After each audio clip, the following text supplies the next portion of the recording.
Hello বন্ধুরা, আজকের ভিডিওতে আমরা ক্লাস 5-এর আমাদের পরিবেশ বিষয়ের প্রশ্নপত্রটি দেখব। এটা দ্বিতীয় পর্যায়ক্রমিক মূল্যায়ন অর্থাৎ দ্বিতীয় পরীক্ষার প্রশ্নপত্র। ঠিক আছে, আমাদের চ্যানেলে কিন্তু বাংলা, অঙ্ক, ইংরেজি, কলা ও কর্মশিক্ষা, ঠিক আছে, স্বাস্থ্য ও শারীরশিক্ষা প্রত্যেকটি বিষয়ের প্রশ্নপত্র দেওয়া রয়েছে।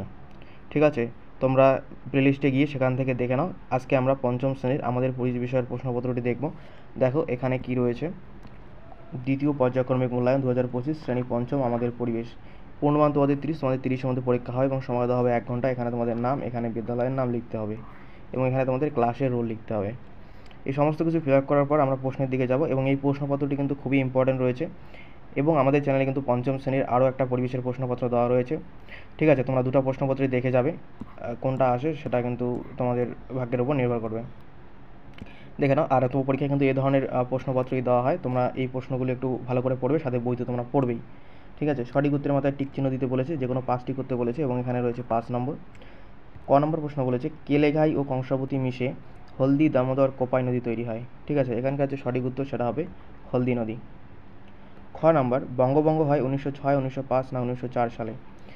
এখানে বঙ্গভঙ্গ হয় 1905 সালে। এই প্রশ্নগুলির উত্তর কিন্তু তোমাদের বইয়ে রয়েছে, তোমরা চাইলে বই থেকে দেখে নিতে পারো এবং বই তো তোমরা এতদিন পড়ছোই। ঠিক আছে, গ নাম্বার জলদাপাড়া বাঘ, হাতি না একশৃঙ্গ গন্ডারের জন্য বিখ্যাত। এখানে সঠিক উত্তর হবে একশৃঙ্গ গন্ডার। ঘ নাম্বার আইআইটি শিক্ষাকেন্দ্র আগে মেদিনীপুর, তমলুক না খড়গপুর শহরে। ঠিক আছে, এটা কিন্তু খড়গপুর হবে। 15 নম্বর প্রশ্ন শিক্ষক দিবস পালন করা হয় 5ই সেপ্টেম্বর। ঠিক আছে, তারপরে দেখো চ নম্বর প্রশ্ন, যেহেতু 5টা বলেছে আমি চ নম্বরটা বলে দিচ্ছি। স্কোয়াশ চাষ কোথায় হয়, সেটা হচ্ছে কিন্তু জলপাইগুড়ি জেলায় হয়। সমস্ত কিছু কিন্তু তোমাদের এখানে টিক দিতে বলেছে এবং টিক দিবে, টিক দিলে কিন্তু এখানে তোমাদের 5-এ 5। এই প্রশ্নগুলি খুবই ইম্পর্টেন্ট রয়েছে এবং আমাদের চ্যানেলে কিন্তু আরও একটি পরিবেশের ক্লাস 5-এর প্রশ্নপত্র দেওয়া আছে, তোমরা সেটাও দেখে নেবে, প্লেলিস্ট থেকে দেখে নেবে তোমরা। এবং এরপর আমরা স্বাস্থ্য ও শারীরশিক্ষা, কলা ও কর্মশিক্ষার প্রশ্নপত্র অলরেডি আমাদের দেওয়া আছে এবং আরও দুটো প্রশ্নপত্র আপলোড করা হবে, তোমরা অবশ্যই দেখে নেবে। বোঝা যাচ্ছে শূন্যস্থান পূরণ করো, যে কোনো 5টি, এখানে 5 নম্বর রয়েছে। ক নম্বর প্রশ্ন ন্যাদোষ হলো একটি ড্যাশ মাছ। তোমাদের বইয়ে আছে দেখবে ন্যাদোষ, যে পুঁটি, এগুলো মাছ রয়েছে, এই মাছগুলো কিন্তু লুপ্তপ্রায় মাছ, লুপ্তপ্রায় মাছ। ঠিক আছে, খ নম্বর প্রশ্ন ড্যাশ খুব ভালো কাজু বাদাম চাষ হয়। ল্যাটেরাইট মাটিতে, ল্যাটেরাইট মাটিতে, ল্যাটেরাইট মাটিতে খুব ভালো কাজু বাদাম চাষ হয়। পরের গ নম্বরের প্রশ্ন দেখো কি আছে। ড্যাশ নদীর বন্যা বন্ধ করার জন্য ডিবিসি তৈরি করা হয়েছে। এটা হবে দামোদর হবে এটা, হ্যাঁ ঠিক আছে। ঘ নম্বর প্রশ্ন দেখো ড্যাশ শহর সরপুরিয়ার জন্য বিখ্যাত।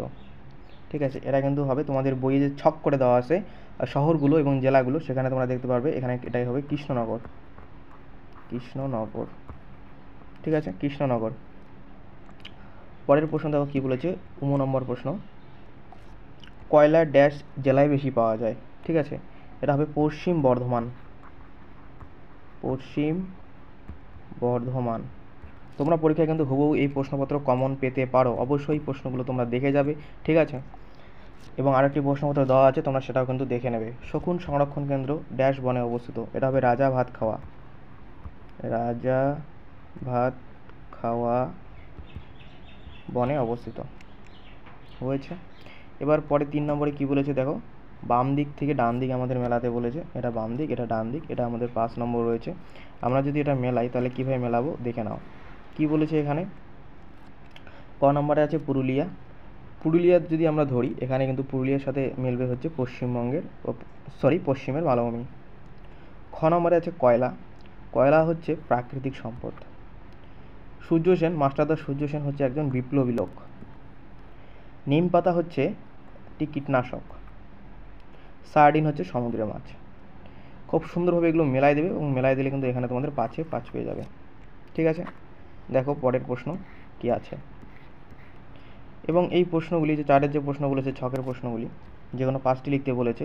এটা নাম দেওয়া আছে, নদীর নাম, পর্বতশৃঙ্গের নাম দেওয়া আছে এবং জেলার নাম লিখতে হবে তোমাদের। তোমরা দেখবে তোমাদের বইয়ে ছক করে দেওয়া আছে যে ময়ূরাক্ষী নদ কোন জেলায় দেখা যায়, তোমরা ছক থেকে দেখে নেবে, সেখান থেকে তোমরা এটা কিন্তু খুঁজে পাবে। হলদি নদী কোন জেলায় দেখা যায়, বেতুয়া ডহিরি কোন জেলায় দেখা যায়, ওই ছকে কিন্তু সমস্ত কিছু দেওয়া আছে। তো সান্দাকফু পর্বতশৃঙ্গ কোন দেখা যায়, দার্জিলিং জেলায় দেখা যায়।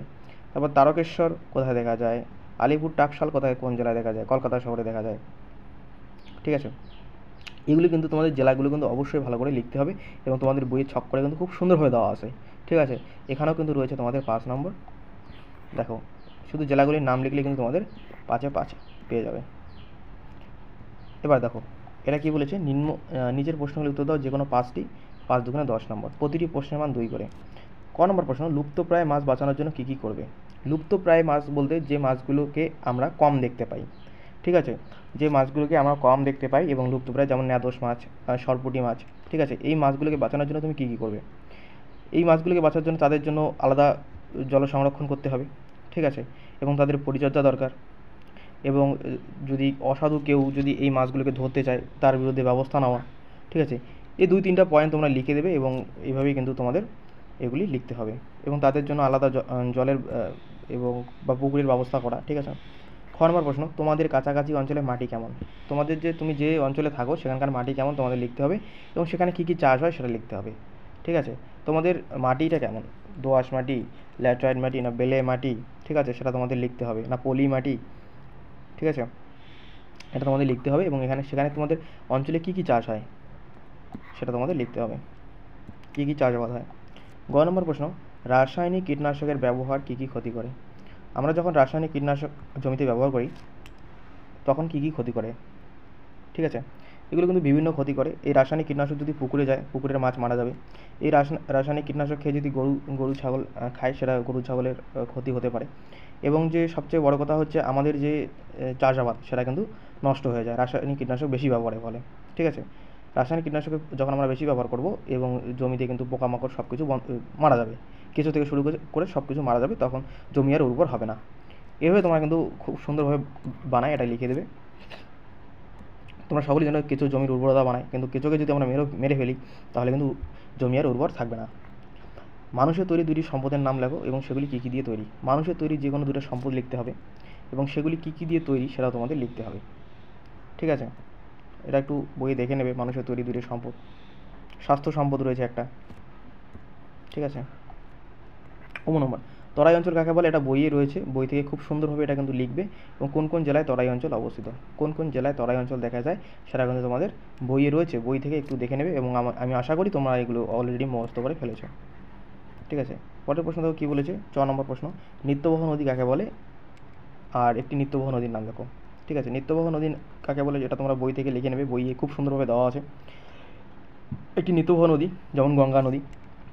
ঠিক আছে, তাহলে কিন্তু আমাদের প্রশ্নপত্র যা ছিল ক্লাস 5-এর আমাদের পরিবেশের সমস্ত প্রশ্নপত্র শেষ হয়ে গেল। এই প্রশ্নপত্রটি যে প্রশ্নগুলি দেওয়া আছে অবশ্যই তোমরা এগুলি পড়বে, সাথে বই তো পড়বেই, এবং আমাদের চ্যানেলে কিন্তু আমাদের পরিবেশের ক্লাস 5-এর আরও প্রশ্নপত্র রয়েছে, তোমরা চাইলে সেখান থেকেও কিন্তু ওই প্রশ্নপত্রগুলো দেখতে পারো, কারণ ওই প্রশ্নগুলো কিন্তু খুবই ইম্পর্টেন্ট রয়েছে। পরবর্তী ভিডিওতে আমরা স্বাস্থ্য শারীরশিক্ষা, কলা ও কর্মশিক্ষার 5ম শ্রেণীর প্রশ্নপত্র নিয়ে আসবো। যদি ভিডিওটি ভালো লেগে থাকে অবশ্যই বন্ধুদের মধ্যে শেয়ার করবে, সাবস্ক্রাইব করবে। ঠিক আছে, পরবর্তী ভিডিওতে দেখা হচ্ছে। গুড বাই, ভালো থেকো।